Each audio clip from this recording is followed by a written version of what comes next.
Hi hello welcome to Kiddar logs and food channel.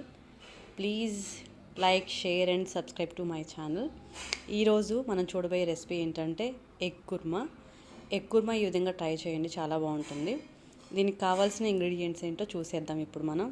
దీనికోసం ముఖ్యంగా టమాటా, onion, cashew తీసుకుంటే సరిపోతుందండి. కొద్దిగా మసాలా. ఇప్పుడు ఈ మసాలా అంతటిని మనం మిక్స్ చేసుకోవాలి. దానికోసం ముందుగా మనం తీసుకున్న 4 యాలకులు యాడ్ చేసుకోండి. మనం తీసుకునే క్వాంటిటీని బట్టి మసాలా యాడ్ చేసుకోండి. నేనైతే 4 యాలకులు, ఒక చెక్క, 4 లవంగం, కొద్దిగా క్యాష్యూ తీసుకున్నాను. దీంట్లోకే ఒక మీడియం సైజ్ ఆనియన్ కట్ చేసి వేసేసుకోండి. ఆనియన్ని వేసుకోవటం వల్ల ఏంటంటే గ్రేవీ వస్తుందన్నమాట.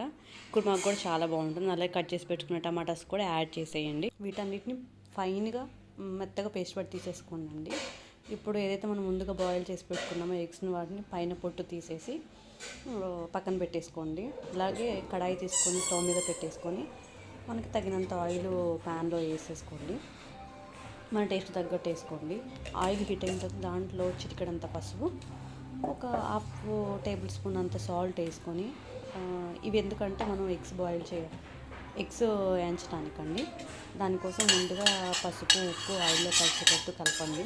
కలిపిన తర్వాత దాంట్లో ఎగ్స్ వేసుకొని అవి కొంచెం కలర్ చేంజ్ అయ్యేంత వరకు ఫ్రై చేసుకోవటమే. ఎగ్స్ ఫ్రై చేసుకోవటం వల్ల ఏంటంటే టేస్ట్ ఎన్హాన్స్ అవుతుంది, తినడానికి చాలా బాగుంటుంది. కాబట్టి దీంట్లోకి ఎగ్స్ తీసుకొని ఎగ్స్ అన్నీ ఆయిల్లో వేసేసుకొని కొంచెం కలర్ చేంజ్ అయ్యేంత వరకు ఫ్రై చేసుకుంటే సరిపోతుంది. ఎగ్స్ని ఫ్రై చేసుకుంటే సరిపోతుంది. ఇప్పుడు మీరు చూసారు కదా, ఎగ్స్ ఆల్మోస్ట్ కలర్ చేంజ్ అయిపోయాయి. కొంచెం మీకు కావాలి అనుకుంటే కొద్దిసేపు ఫ్రై చేసుకోవచ్చు. నాకైతే ఇది సరిపోతుంది. వీటిని ఇప్పుడు మనం సెపరేట్ బౌల్లోకి తీసేసుకొని పెట్టేసుకోవాలి. ఇప్పుడు అదే ప్యాన్లో కొద్దిగంత ఆయిల్ అవసరమైతే వేసేసుకోండి. నాకైతే పడదని అనిపిస్తుంది కాబట్టి నేనైతే వేసేస్తున్నాను.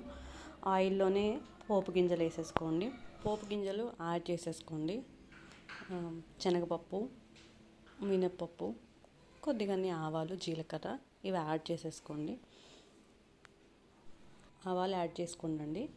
ఇవన్నీ కొంచెం లైట్గా ఫ్రై అయిన తర్వాత కొంచెం బిర్యానీ ఆకు యాడ్ చేసుకోండి. దాంట్లోనే ముందుగా మనం చాప్ చేసి పెట్టుకున్న ఆనియన్స్ కూడా యాడ్ చేసుకోండి. ఆనియన్స్ కొంచెం గోల్డెన్ బ్రౌన్ కలర్లోకి టర్న్ అవ్వాలి, అంతవరకు వాటిని ఫ్రై చేస్తూ ఉండండి. అలా కొంచెం ఫ్రై అయిన తర్వాత దాంట్లో కొంచెం అంత సాల్ట్ వేసుకోండి. సాల్ట్ వేసుకోవటం వల్ల ఏంటంటే ఇంకా త్వరగా ఆనియన్స్ అనేవి ఫ్రై అవుతాయి అన్నమాట. ఒకసారి సాల్ట్ వేసేసుకొని కలిపేసుకున్న తర్వాత సిమ్లో గ్యాస్ పెట్టేసుకొని లిడ్ క్లోజ్ చేసేసి గ్యాస్ సిమ్లో పెట్టేసుకొని ఆనియన్స్ని మంచిగా ఫ్రై అవ్వనివ్వండి. మధ్యలో ఒకసారి చెక్ చేసుకోండి. మూత తీసేసి ఆనియన్స్ని ఒకసారి కలుపుకున్నామంటే ఫ్రై అయ్యో లేదా అర్థమవుతుంది మనకి. అలాగే ఆ మధ్యలో కలుపుతూ ఉంటే అడుగంటకుండా కూడా ఉంటుంది. దీంట్లోకి ఇప్పుడు ఆనియన్స్ ఎప్పుడైతే ఫ్రై అయిపోయినాయి అనుకున్నామో అప్పుడు దీంట్లో ఒక టేబుల్ స్పూన్ అంత అల్లం వెల్లుల్లి పేస్ట్ యాడ్ చేసుకొని కలిపేయండి. అలాగే దీంట్లోనే ఇప్పుడు అల్లం వెల్లుల్లి పేస్ట్తో పాటు కొద్దిగా పసుపు కూడా యాడ్ చేసుకొని మిక్స్ చేయండి. అవన్నీ కలిసేటట్టు కలిపేసుకున్న తర్వాత మంచిగా కలిపేసుకోండి. కలిపిన తర్వాత లిడ్ క్లోజ్ చేసుకొని సిమ్లో గ్యాస్ పెట్టేసి ఆనియన్స్ని ఫ్రై అవ్వనివ్వండి. మళ్ళీ ఒకసారి మధ్యలో మూత తీసుకొని చెక్ చేసుకోండి. ఆనియన్స్ ఆల్మోస్ట్ ఫ్రై అయిపోయాయి. ఇప్పుడు దీంట్లోకి ముందుగా మనం మిక్స్ చేసి పెట్టుకున్న టమాటో ఇంకా మసాలా అన్నీ కలిపి పేస్ట్ చేసాం కదా, ఆ పేస్ట్ని వేసేసుకొని కలిపేసుకోండి. నీట్గా ఆయిల్లో అంతా కలిసేటట్టు కలుపుకున్న తర్వాత దీన్ని మరలా లిడ్ పెట్టేసి ఆయిల్ పైకి తేలేంత వరకు ఉండనివ్వండి. అలా వదిలేసేయండి. ఎందుకంటే ఆనియన్స్, టమాటో ఇవన్నీ పచ్చివి కాబట్టి ఆ పచ్చి వాసన పోయేంత వరకు మూత పెట్టేసి నూనెలో మగ్గనివ్వండి. మగ్గిన తర్వాత ఇలా ఆయిల్ పైకి తేలిన తర్వాత ఒకసారి తీసి కలుపుకోండి, అడుగంటకుండా ఉంటుంది. ఎందుకంటే క్యాష్యూ వేసాం కాబట్టి ఆనియన్స్, క్యాష్యూ ఇంకా అలాగే అల్లం వెల్లుల్లి పేస్ట్ వేసాం కాబట్టి అడుగట్టే ఛాన్స్ ఉంటుంది. మధ్యలో మీరు తీసి కలుపుకుంటూ ఉండండి. ఇలా ఆయిల్ పైకి తేలిన తర్వాత దీంట్లోనే మీ టేస్ట్కు సరిపడా కారం వేసుకోండి. సాల్ట్ ఆల్రెడీ వేసాం కాబట్టి మనం లాస్ట్లో ఒకసారి అడ్జస్ట్ చేసుకోవచ్చు సరిపోకపోతే. ఇప్పుడు దీంట్లో నేను ఆల్రెడీ నా టేస్ట్కు తగ్గట్లు కారం యాడ్ చేసుకున్నాను. అలాగే ధనియాల పొడి, జీలకర్ర పొడి కూడా యాడ్ చేసుకోండి. ఇంకా మీరు కావాలనుకుంటే దీంట్లో గరం మసాలా కూడా యాడ్ చేసుకోవచ్చు. కాకపోతే నాకు అవసరం లేదనిపించింది, అందుకే నేను ధనియాల పొడి, జీలకర్ర పొడి మాత్రమే యాడ్ చేశాను. ఇవన్నీ వేసిన తర్వాత వాటిని కొంచెం ఫ్రై అవ్వనివ్వండి, ఎందుకంటే పచ్చివాసన లేకుండా ఉంటుంది. మూత పెట్టేసి ఆ పచ్చివాసన పోయేంత వరకు దాన్ని మగ్గనివ్వండి. అలా మగ్గిన తర్వాత ఎంతో టైం పట్టదు. ఆయిల్ పైకి తేలంగానే ఒకసారి మళ్ళీ కలిపేసుకొని దాంట్లో కొంచెం వాటర్ యాడ్ చేసుకోండి. మనం కుర్మా అనుకున్నాం కదా, కుర్మా టెక్చర్ రావటం కోసం దాంట్లోకి మనకి ఎంతైతే టెక్చర్ కావాలో అంత వాటర్ యాడ్ చేసుకోండి. ఇప్పుడు నాకు ఎంత కన్సిస్టెన్సీ కావాలో నేను అంత వాటర్ దీంట్లో యాడ్ చేసుకున్నాను. మనకు అర్థమైపోతుంది మనం ఎంత క్వాంటిటీ వండుతామో దానికి అనుగుణంగా మనం వాటర్ అడ్జస్ట్ చేసి వేసుకోవటమేనండి. ఇప్పుడు నాకు ఎంతైతే కావాలో అంత నేను వాటర్ యాడ్ చేసుకున్నాను. ఎంత వాటర్ కావాలో అంత వాటర్ యాడ్ చేసుకున్న తర్వాత మిక్స్ చేసేయండి బాగా. వాటర్ అంతా మన ప్యూరీలో కలిసిపోయేటట్టు మిక్స్ చేసేసుకున్న తర్వాత లిడ్ పెట్టేసి గ్యాస్ సిమ్లో పెట్టేసి ఆయిల్ పైకి తేలేంత వరకు ఉడకనివ్వండి.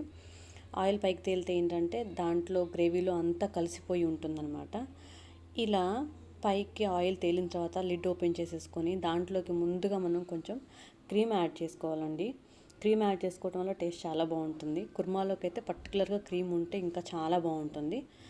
క్రీమ్ అవైలబుల్ లేకపోతే కర్డ్ కూడా వేసుకోవచ్చు. కర్డ్ని కొంచెం మనం థిక్గా చేసేసుకొని దాన్ని కూడా వేసుకోవచ్చు. కుర్మాలో క్రీమ్ వేసుకున్న కర్డ్ వేసుకున్న సేమ్ టేస్ట్ ఉంటుంది. క్రీమ్ అవైలబుల్ లేని వాళ్ళు కర్డ్ వేసేసుకోండి. దీనిలో నేను ఇప్పుడు కసూరి మేతి కూడా యాడ్ చేసుకుంటున్నాను. కుర్మాల్లోకి అండ్ మసాలా కర్రీస్లోకి ఈ కసూరి మేతి చాలా చాలా బాగుంటుంది. ఒకసారి ట్రై చేయండి ఇలాగా.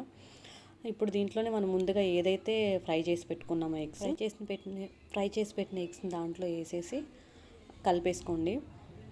ఇప్పుడు ఈ ఎగ్స్కి మనం ఏదైతే వేసామో ఉప్పు, కారం, పసుపు, మసాలా అన్నీ ఇప్పుడు దీనికి పట్టాలి.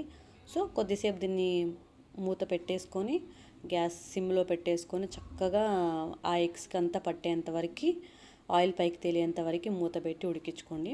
మీరు ఇక్కడ చూస్తున్నారు కదా, ఆల్మోస్ట్ అయిపోయింది కర్రీ. ఇప్పుడు ఆ ఎగ్స్కి కూడా మనం ఏదైతే వేసామో ఆ మసాలా అంతా ఎగ్స్కి పట్టేసి చాలా బాగుంటుంది తినడానికి కూడా ఎగ్స్. ఇలా కన్సిస్టెన్సీ మనకి ఎంత కావాలో చూసుకొని ఆ లెవెల్లో మనం స్టవ్ ఆఫ్ చేసేసుకుంటే సరిపోతుంది.